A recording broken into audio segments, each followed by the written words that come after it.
Por eso tenemos que hablar la verdad. Alábele, alábele, no se enoje, gócese conmigo.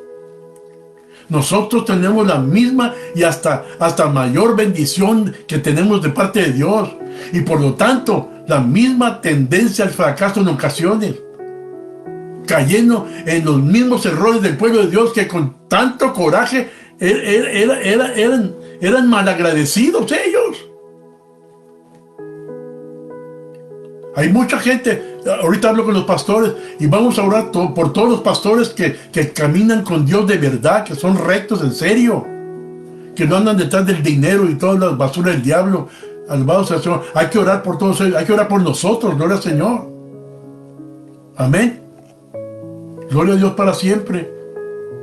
Acabo de recibir un mensaje que me manda alguien de por allá de México, de por allá de Puebla, de por allá, un conocido que anduvo conmigo en las pandillas, ahí en Matamoros, gloria al Señor, y me mandó a decir, hey, y por eso te entregaste a Dios para hacerte archimillonario, pelado. Imagínate tú lo que me está diciendo. Yo le contesté, y que sabes de qué, hey, hasta ahorita yo no le he cobrado ni un 5 a nadie, papito. Y vale más que te arrepientas y dejes de estar hablando babosadas del diablo, porque un día vas a dar cuentas al Señor, quieras o no. Pero miren, hablando del mensaje, esta es la esencia de la mundanalidad. Querer lo que no tienen. Querer lo que no necesitan. Querer lo que Dios no quiere que tengan. Y sobre todo también inculcarlo en todos los demás, sobre todo en sus hijos. Voluntariamente hoy e indirectamente también a las fuerzas a veces. Querer algo, hermanos. Cualquier cosa, porque no estoy satisfecho con Dios y con lo que Él me ha dado. Más sobre todo cuando el gobierno de hoy en día se ha vuelto el Dios de la mayoría del pueblo, no solamente de los mundanos, de los paganos, de incrédulos, no, también hasta de los cristianos. La conducta de los israelitas, hermanos, en este pasaje que estamos estudiando en el desierto, era a menudo deplorable, hermanos. Murmuraban casi continuamente, se rebelaban contra Moisés. Y en nuestro texto que hemos leído, que habían dejado sus apetitos físicos, dictaban y hablaban de su conducta, todo eso, cómo se comportaban. Y todo eso los llevaron a la condenación y al juicio de Dios. Los israelitas se quejaron de que todo lo que tenían de qué comer era maná. Y se quejaron de eso. Amén. Si meditamos bien esta palabra, mis hermanos, en esto entendemos que cuando estamos hablando del maná, en cierta forma, figuradamente estamos hablando también, amén, del Señor Jesucristo. Y en segundo lugar, de la palabra de Dios, el maná. Entonces, estamos viviendo en una generación mundana, pagana, apóstata. Creo, no importando quién les prediques, si es un buen gran pastor o algún ministro invitado, regularmente salen hablando mal del pastor y de lo que predicó y de la iglesia y todo, juzgando la palabra que se les dio y idealmente creyendo que saben todo, cuando en realidad son ignorantes de la palabra. Porque verdaderamente no estudian la palabra como debe de ser, como el Señor ordenó que se hiciera la palabra. ¿Por qué está el mundo así? Yo sé lo que estoy hablando. Alabado sea el Señor para siempre. Mire, déjeme decirle, es bien importante esto, hermanos. Así está la cosa. Los israelitas obtuvieron su deseo, su lujuria, pero también obtuvieron su juicio sobre su deseo y su lujuria. No se puede tener uno sin el otro. Hay que entender eso. Escúchame bien. ¿Me estás oyendo? Dios nos ha dado apetitos físicos, pero deben estar subordinados a la voluntad de Dios. Miren, el Señor proveyó el sexo a la humanidad, pero en forma controlada. Y no practicarlo o hacerlo con cuanta mujer se atraviesa, cuanto hombre se atraviesa. en el camino. O sea, comportándose como unos animales irracionales. Es para procreación, no para diversión el sexo. Los israelitas cambiaban la voluntad de Dios a sus apetitos físicos, y Dios trajo un gran juicio sobre el campamento. El Señor Jehová nos dio control en nuestros apetitos, entendamos eso. Pero cuando no se controla, entonces estamos invitando al juicio sin querer queriendo. Observamos tres cosas. Vamos a observar tres aspectos del juicio que vino sobre aquellos que dieron mala imagen de su pueblo y le dieron la espalda al Señor por sus apetitos físicos en su vida. Lo que más necesitaban era el avivamiento, y lo que más necesitaba la congregación, el mundo ahorita, es el avivamiento. Las iglesias del avivamiento. Nomás de estar satisfaciendo las curiosidades de la congregación. Primero que todo, hay que entender que el juicio fue seguro. Porque dice la palabra, la ira del Señor se encendió contra el pueblo. El juicio divino vendrá sobre las personas cuando se dé prioridad al apetito físico sobre la voluntad de Dios. También hay que entender que Dios puede permitirte tener tu propio camino y obtener lo que quieras. Pero ten cuidado, Dios te llevará a la corte, al juicio de Él. El Salmo 99:8 dice, Jehová Dios nuestro, tú les respondías, tú les fuiste un Dios perdonador y vengador de sus obras. Oh, ajá. No, Dios es amor, y Dios es amor. Ay, hermano, Dios es amor, hermano. Esto es lo que quieren estar escuchando en las iglesias, hermano. Pues no, hermano. Dios también es vengador. Dios también juzga. Si no controlas tus apetitos carnales, te encontrarás con la ira de Dios tan seguro como el día de hoy, que dura 24 horas. Con Dios no se juega, sino que se le obedece.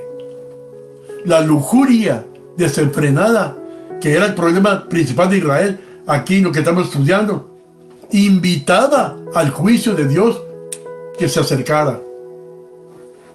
Dios puede permitirte tener un deseo, pero el juicio seguirá. Por eso creo firmemente, mis hermanos, yo que al caminar bajo la poderosa mano de Dios, del Espíritu Santo de Dios, del Espíritu del avivamiento, todo es más controlable hasta cierto punto. Bien importante, hermanos. Mire, déjeme decirle, yo sé lo que le digo. Estuve por allá en Madero, Tamaulipas, México. ¿Sí? Hace como 10 años atrás. Y en el servicio hubo milagros y maravillas. Pero pasó una joven que se llamaba Adriana López. Y tenía 10 años enferma de tuberculosis. Y solamente le habían dado meses para vivir por el ISSSTE, o sea, por el hospital ISSSTE. ¿Sí? Y yo estuve predicando en la iglesia Betania de las Asambleas de Dios del pastor Boni. 10 niños fueron bautizados con el Espíritu Santo. Tumores desaparecieron. Amén. Ciegos vieron. Y esta joven le puse la mano, cayó al piso. Amén. Y al día siguiente regresa, hermanos, sana completamente, sin tuberculosis. Y estuvo tirada en el piso hablando en lenguas casi media hora. Tuvieron que sacarla cargando para subirla en un taxi y llevarla a su casa. Eso es lo que hace el avivamiento. Yo creo firmemente que esto es lo que sucede con la mayoría de los autosabios. Sobre todo la juventud, que no les puedes decir nada porque ya sé. ¿Qué sabes, hombre? ¿Qué sabes? Que se les hace fácil jugar con Dios, el Dios Todopoderoso. Jugar con los mandamientos que Él nos ha dado para vivir vidas victoriosas y exitosas. No controlado por fuerzas extrañas, malignas, que al final de cuentas terminas haciendo improductivo y derrotado. Simplemente lo podemos ver todos nosotros en las penitenciarías, llenos de convictos que jugaron, ¿sí? Jugaron lo fácil, jugaron con la voluntad de Dios. Y a ustedes lo querían, sí, que querían y terminaron tras las rejas. Hoy están pagando amargamente alguna condena. Y lo más triste de todo es que un gran por ciento de los que están encarcelados fueron cristianos, o sus padres son cristianos. Pero fue más aceptable y más fácil, la vida fácil. En segundo lugar, esto es importante por la familia. Es importante por el reino de Dios. El fuego del altar, el avivamiento. En segundo lugar, porque ya voy terminando, hay que analizar la sentencia que Dios dio. Fue rápida. Y mientras la carne aún estaba entre sus dientes, antes de que fuera masticada, el Señor golpeó al pueblo. Vámonos. Si permites que tus apetitos físicos gobiernen tu vida, descubrirás el juicio de Dios puede venir muy rápidamente, nomás así. En Proverbios 29:1 dice: el hombre que reprendido endurece la cerviz, su cabeza, de repente será quebrantado y no habrá para él medicina. Porque miren, el juicio será tan rápido que el pecador no tendrá ni tiempo para corregirse, para corregir sus caminos. Por eso necesitan el avivamiento, las iglesias, todos. Cuando los pecadores usan todas sus oportunidades, pero sin arrepentirse, el juicio rápido vendrá sobre ellos. Aquella gente reclamaban a Moisés, recordándole la comida que comían en Egipto. ¿Qué comían en Egipto? Pura basura, ¿sí? La realidad era que todo lo que recibían de Egipto era comida pobre y sencilla. Pero ¿qué declara? Declara que todo lo que tú crees que tiene mucho valor, al final de cuentas no es nada. En tercer lugar, hay que meditar bien sobre la sentencia. Fue severa, fue drástica, fuerte. Y dice la palabra que hemos leído: el Señor golpeó al pueblo con una plaga muy grande. El mundo no ha entendido con el COVID, por eso ahí vienen otras, porque no entienden. El juicio no es ninguna broma, hermanos. Dios no juega con los rebeldes, les da muchas oportunidades en su misericordia para que se despierten, hombre. Significa que nunca va a extender su brazo justiciero. Ellos creen que no. Mira, las lujurias no honran a Dios. Las pasiones incontrolables traen graves problemas, hermano. Escúcheme bien. Por eso vuelvo a repetir que una de las armas poderosas que el Espíritu Santo ha provisto